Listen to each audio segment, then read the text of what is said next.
Red Apple Media Podcast Network presents This is Protecting America. Now, here's Emmy-winning journalist Rita Cosby. And welcome to another edition of Protecting America. Some stunning numbers this week released from the CDC that deaths from drug overdoses last year in our nation topped more than 100,000 for the first time in U.S. history. That is a record high, fueled tremendously by the massive influx of fentanyl coming through our own very open and very broken southern border. And while we talk about security there's also a massive security concern for our Supreme Court justices after the Roe v. Wade opinion leak and big protests outside of their homes. And joining us now to talk about all of this is retired U.S. Marine Corps Gunnery Sgt. She's also ambassador for America First Policy Institute, among many other great things. And joining us now is Gunnery Sgt. Jessie Jane Duff. Great to have you here, Gunny. Oh, I'm so excited to be here. You know, I shouldn't be excited because we're talking about a lot of serious topics. But the fact is that it's people like us that are getting the message out there, and the American people have to know the truth, because we know this White House is sugarcoating everything from sun up to sundown. And if you were to listen to them, there are no problems. And you know what, Gunny, one of the things, as we talked about with border, the Biden administration continues to say, no problem with the border. You know, they seem to think that everything is fine. But I think if you listen to the average American, they're very concerned. The border is like the data with the numbers of illegals that have crossed the border. The number of getaways is thousands upon thousands. And these are the folks that they see on camera or who are able to scurry about and get into the United States without being documented and filed. Not that that's making much of a difference, but you hit on some things that are very critical. We're hitting milestones on the deaths of fentanyls, overdoses, one of the greatest ways of transporting over our loose border. And we're seeing the great numbers of death among Americans. I think they hit a milestone today of 1 million deaths tied to this fentanyl abuse. It's over the top. There's so many more issues. What about the human trafficking, the women and children? The Biden administration has a humanitarian crisis, but yet they try to display the right as being anti-woman, anti-children. Yet what they are doing to these women and children is actually horrific. The data is extremely high that the number of women who are normally sexually assaulted and young children that are often abused, if not also assaulted. Then you have the busloads and plane loads going throughout the country and being dropped off in everyday communities with probably little or no reporting to the cities themselves, and the accountability is non-existent. Many of the court dates have been pushed out, 2 years? By then, most, if not all of these people will have dispersed and evaporated into our society to be essentially working American jobs below the radar, which take jobs from hardworking Americans. I mean, the list of complaints I have about this is endless, but the humanitarian crisis is number one. The drug and all trafficking is number two. It's causing death and destruction among our fellow Americans and those illegals who are under the impression that they would have a better life here. You bring up so many great points. First off, the Biden administration continues to say no problem, and they don't seem to be wanting to address it. In fact, the president hasn't even been to the border by all accounts. Are you surprised how much they have dropped the ball on this, and everybody's so worried with Title 42 about to be lifted potentially, right around the corner potentially? Yes, I believe how many states are suing the Biden administration to not lift Title 42, which is essentially preventing people from coming over due to COVID. So we were having these massive COVID restrictions within our country, and that enabled us to keep people from coming over. How 2 million still gotten over last year is beyond me. How they were not sent back is beyond me. But at the end, this is going to now cause a flood of migrants that are actually already stopped at the borders. So we have checkpoints for those that can come through legally, allow themselves to receive. They are no longer able to work in their country or live and work because they become a target of political uprising, or they could potentially be assassinated by the current governments in place. The bulk of these people are not experiencing that. To suggest that a bad economy or bad jobs or opportunities in your own country is a reason to come here illegally is not a grounded justification. And when you have people flooding our borders, we are denying the very laws that were in place, that they are essentially supposed to go to the first country, receive that status so that they can wait until they are given an opportunity to have their hearings heard. Instead, they're here in the United States, and we know there's no capability of being able to track down the bulk of these people. I don't understand this White House. Why are they dropping this ball?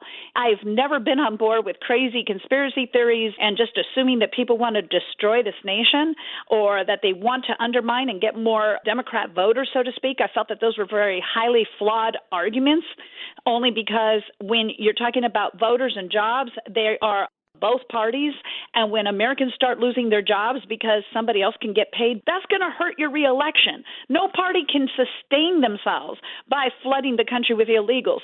So you start questioning the very things that you've heard maybe 2, 3, 4 years ago, that it was to undermine the integrity of our own nation. We had all of the opportunity in the world. President Trump left the White House for this administration to at least maintain what was going on at the border, even if they had not finished the wall, which they were so defiantly against, but just had managed and enforced the rules and laws that were already in place. But if you talk to Border Patrol agent, they will tell you that they're not being told to catch and get people that are coming over, that they're being told to process them. Many of those that are the law enforcement types have been distracted with having to process people. So the borders are not being watched by the very people that are normally the eyes and ears to prevent this type of surge. But this surge is unmanageable, and the tools that Secretary Mayorkas has given them have restricted them, and they have their hands tied. It must be crushing to be a Border Patrol agent and know that you've dedicated yourself to legal immigration versus illegal immigration, and to know that everything you're doing is essentially down the drain in a lot of effort and is not being successful. Yeah, the morale of Border Patrol right now, Gunny, is just at an all-time low. They feel so frustrated, and their job is also so dangerous, as we saw, sadly, from, recently we saw the National Guardsmen who are down there. There's some of them that are helping them, lost his life. Oh, gosh. What a crushing thing for their family, that he was a noble young man that saw a woman who desperately needed help and jumped into the water to save her, and it only swept him away. And I don't know if you've seen the recent footage. They have now instructed the agents to not go into the water. So if there is a migrant coming over, so to speak, and they're in the water and they are incapable of not drowning, there's nothing they can do for them. I saw video footage of two men, both were brothers. They were from deep South America, as I recall, not even Central America, and one drowned. The videotape was right there showing his head come up, 1, 2, 3, that was it, and he was gone. Because they are now being instructed not to get into the water because it now puts lives at risk. This is a humanitarian crisis, and I just cannot for the life of me get my head around how Ocasio-Cortez was so loud and anti-Trump, saying that there were kids in cages. Okay, let's say that even her argument was remotely sincere or true, because she didn't say squat about President Obama setting up that system, but let's say it was remotely sincere. She should be doing the loudest and angriest cry for these people that are now suffering at the hands of a humanitarian crisis. The women that are being raped, the women and children that are being trafficked across the borders, the men that are being used as drug mules, the children, the male children that are going to be exploited. There is no happy ending for the bulk of these people. Many are going to get into communities that cannot sustain them. They will have to work under the table. They will often work with people probably in normally a one-bedroom apartment who have up to 5, 6 people. They are not going to be living in conditions that we find are acceptable. Most of the resources in the communities that they are in, this is not a good thing, Ocasio-Cortez. How can you sit there and remain silent when you stood there dramatically at the link fence with your head down down sobbing, dressed all in white, because now you are a flagrant hypocrite. If you're an advocate against human trafficking and against the mistreatment of people, how can you now be silent just because of a change in the White House? It tells me that it was a political motivation, and we now know that you're insincere and it's a false narrative. And as you point out, it is so devastating for those who are taking the route to America. Speaking of people taking the route to America, there was a headline that came out recently that there are a lot of groups that are literally waiting on the other side and waiting for Title 42 should it be lifted. Already those caravans are coming.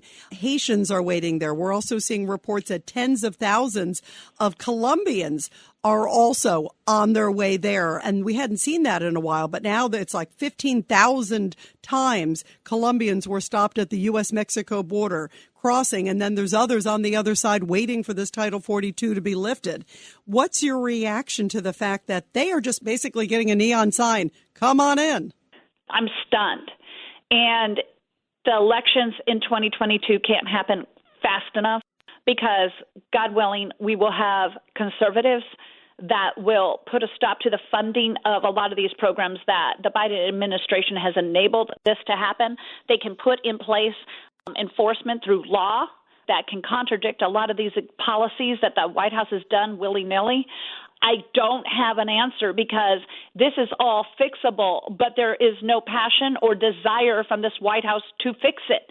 We've seen little or no effort on their part. They've enabled it. I mean, whatever their motives are, it is so disingenuous.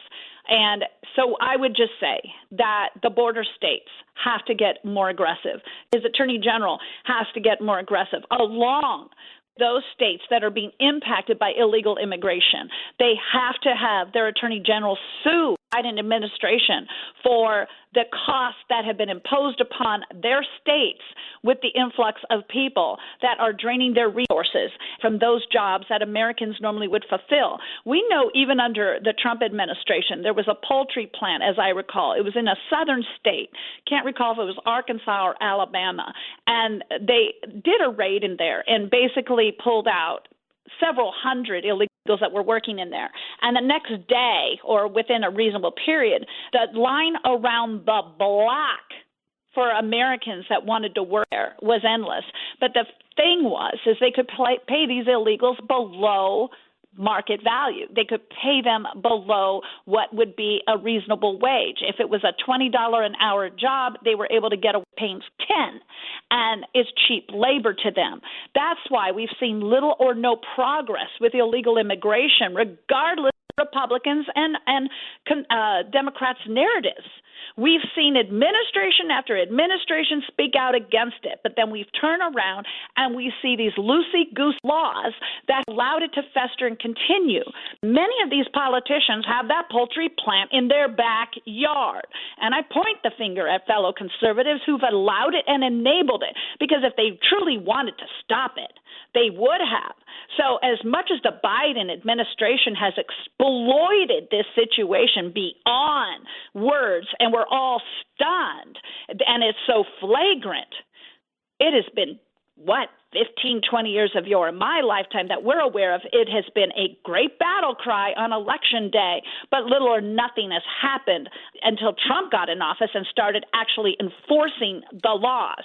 He was probably the first president to actually be so aggressive with it, but many the establishment, Democrat and or Republican, have enabled this because there have been profiteers off of this cheap labor. And it's tragic because the human trafficking, the fentanyl, the drug abuse, everything that has destroyed human life is a contradiction to life is sacred. It has become a contradiction to this very strong anti-abortion movement that's out there now, a strong narrative against our God, because it is immoral to abuse people, and yet our own government is allowing it to happen with the daily death of migrants trying to cross that Rio Grande to get in here illegally. ChatGPT Plus is free for college students through May. Here's the thing. You've got a lot to do between now and then. Studying for finals, writing papers, trying to keep your life on track. And ChatGPT can help with all of it. It can quiz you for your econ exam, make a study guide from your French notes, plan out your meals and study breaks, It can get really specific on how you like to learn. It can even help you come up with ways to stop procrastinating. So from now until summer break, take advantage of all the ways ChatGPT can make your life easier. Restrictions apply. Some powerful comments coming from Gunnery Sgt. Jessie Jane Duff. Earlier, we were talking about fentanyl and the CDC coming out just this week that 108,000, nearly, it's 107,000 and close to that, died last year in America of overdose deaths. That is sadly a historic high. And 93% of fentanyl seizures, because a lot of this is tied to fentanyl, are happening at our southwest border. So what is the role of the border playing with fentanyl and also the role of China? China's had a great influence on being able to traffic their illegal drugs through the United States and utilizing the drug cartels to do it. The Americans have essentially enabled the drug cartels to profit off of these loose border policies, drug abuse to be rampant throughout our nation.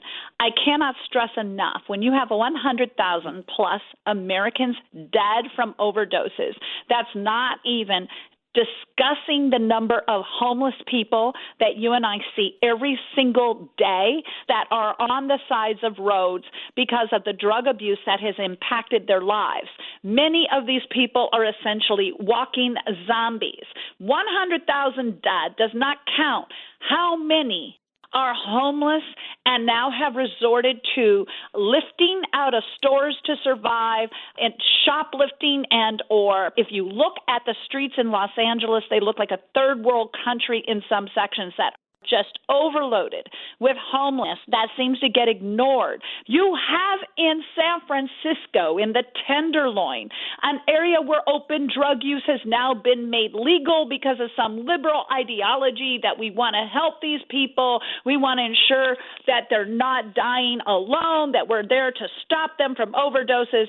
But then they have the audacity to try to sue, to take to court to stop suspected drug users going into the Tenderloin, and a judge overturned it and said you cannot stop freedom of travel with speculation.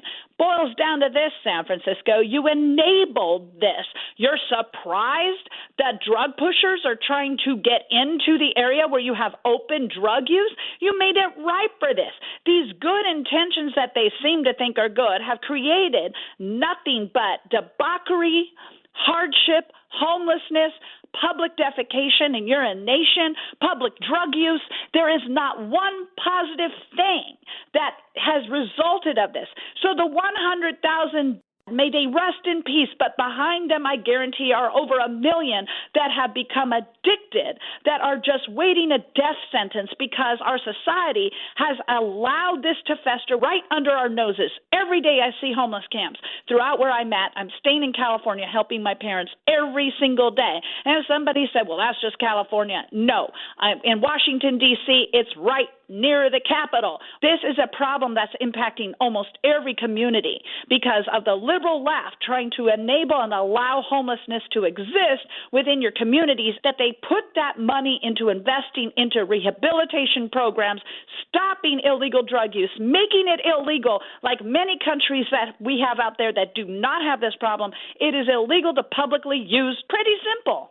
Yeah, it is stunning. And yet, this administration, for some reason, doesn't want to draw attention to the border. They don't want to draw attention to drug use. They don't want to draw attention to crime. How do we fix this? And especially, how do we clamp down, as we brought up China? They don't seem to be wanting to clamp down on China. They don't seem to be wanting to clamp down on Mexico. And these are two folks central to what's happening with fentanyl. So some of the things that can help fix it. Pay close attention to your local sheriff's races. Local sheriffs are probably your first line of defense against a lot of this debauchery, and many of them are very equipped and capable of dealing with the homeless camps. They are very clear in enforcing the law. Many of them will eradicate a lot of the drug use communities because they will enforce the law.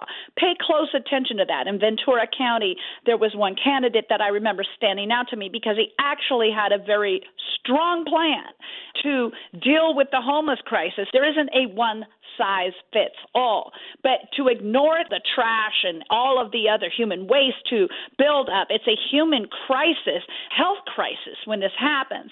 China, we've done little or nothing. China is not profiting off of Americans illegally and legally. The trade crisis that we're experiencing, everything has gone right back to China, including the COVID virus. So I would just dare to say we can't get to the elections quick enough. Ensure that you're electing people that will crack down on the border, number one. Will crack down on trade policies with that we ensure that we don't have the highest tax rate. For our businesses, corporate tax rate is one of the highest in the world. Right here in the United States, Joe Biden wanted it to be 27%. Correct me if I'm wrong. I don't know if he got that in place or not, but is higher than that in China and in Europe. So what's going on here? You're driving business out of this country, handing it over so that your products can be built and developed when you have American workers here that need those jobs. So again, it goes back to elections, getting engaged, ensuring that your local sheriffs are people that you can support. Don't sit back and say you cannot do anything, because there is something you can do, whether it would be supporting a local candidate by doing the flyers, by doing phone calls, while knocking on doors. If you're incapable of doing that, write an op-ed, speak out, do things, because right now it's not going to get fixed immediately, but we cannot give up hope, because all of this can be fixed. All of this can be changed, but it's up to us as Americans to look at that hill and not say oh my gosh, it's so tall, but to start climbing. Take a step. Quit standing there looking at it going, it's too much. Because if you don't climb that hill, you will never get to the top. But you will get to the top. And when you get to the top, you will be escalated at how much you have accomplished. But standing at the bottom of that hill and complaining is not going to solve anything. We all must take part. We must support those candidates that we know can turn this back around. But silence is consent, people. Silence is not what we need to do, and we have to hold our elected leaders accountable. Those letters matter. Those letters to them matter. Handwritten, albeit, even if it's auto email, that everybody says, well, it's the identical thing. Well, guess what? When you get 500 auto emails from your constituents, you know that they're complaining. So do something, stay involved. Now, speaking of involved, and I can't let you go before I talk about the Supreme Court justices, because people are getting very involved. And in fact, there's a federal law that says you shouldn't be protesting outside somebody's home. And yet we've already seen in the last few weeks now lots of protesters coming outside the homes of a number of justices, so much so that that's a huge security concern in a big, big way. What's your reaction to that? And what do you say to those folks? Because I'm all for peaceful protests, as you and I are talking about, but it's when it comes to somebody's house and it interferes with their neighborhood and their family. That, to me, is over the top. Shame on Merrick Garland. Shame on him. Shame on him for turning a blind eye. His enforcement should be taking place. This is an issue for the FBI. He has turned a blind eye to it. It is unacceptable. And yet this man that was supposedly supposed to be a Supreme Court justice himself, who was robbed of the opportunity, these protests outside of the homes are intimidating, and they're designed to intimidate. They know exactly what they're doing. And we also know that in Virginia, there is a state law that it is not supposed to happen. And I would say, Governor Glenn Youngkin, you need to ensure that even if you feel that something cannot be prosecuted, they're arrested anyway. I dare to say, had the right got outside of Judge Brown Jensen's home, they would have arrested us in seconds flat to protest her nomination and approval to the Supreme Court. Had they done it to RGB when she was alive, we would have been arrested in 10 seconds flat. I dare to say that the White House has been very, very soft-spoken about this. They initially said we support peaceful protests. Then they had to come out and say we shouldn't be doing this. But it all was with a wink and a nod. There was no admonition of what they were doing. There was zero accountability by the White House. And it goes right back to the Department of Justice, goes right back to Merrick Garland for their inability to stand up for what is right. They want to flood this court. They would love to saturate it with more justices. They are upset that they don't have the advantage, so they think right now. We both know tried to just pass a law that you could have abortion all the way up to the last minute to circumvent the Supreme Court. I have never, ever, ever in my life felt this much disgust in the left, because I know many Democrats out there, and I can only say it amazes me to the ends in which they have gone. The means to their ends has become brutal. It has become toxic. It has become inflammatory and hostile. This is not the type of politics you and I remember from just maybe even 10, 15 years ago. It's changed, and it's scary, and it's divisive. Yeah, and I am worried because obviously, listen, this is just the draft, of course, of the opinion, but who knows where it's going to go. And of course, a lot can happen between now and November. And you want things peaceful. I'm all for First Amendment, but when it gets to someone's home or if it gets out of hand, that's elected officials should never be having that type of hostility outside of their own home, let alone our Supreme Court. That's why it's written into a federal law. It's also written into a law that they are not to protest in churches. And that was written into the law when the abortion rights passed, where we could not protest outside of clinics within a certain number of feet. So to make it a balanced law, they ensured that they could not protest within our churches. What did the left do? They showed up in the churches. I dare to say there were no arrests. Yeah, we need to make sure that things stay safe and people can speak out, but they do it respectfully and not in sacred places or people's homes or churches. I agree with you. Gunnery Sergeant Jessie Jane Duff, thank you so much for all you do, first of all, to keep our nation safe. And, of course, your great service to our country in and out of uniform. Well, Rita, you're a national hero. Love listening to you. You always have such awesome shows. You're a great person for all Americans to listen to. You're fair, you're balanced, and you're concerned, and you love our country and God. Thank you, and I know you do too. Thank you so much for joining us. Have a great evening, everybody. And everybody, I'll be back soon with another great edition of Protecting America. And of course, you can catch me every weeknight, 10 p.m. to midnight on the legendary WABC Radio. This is Rita Cosby, and thanks for all you do to protect America.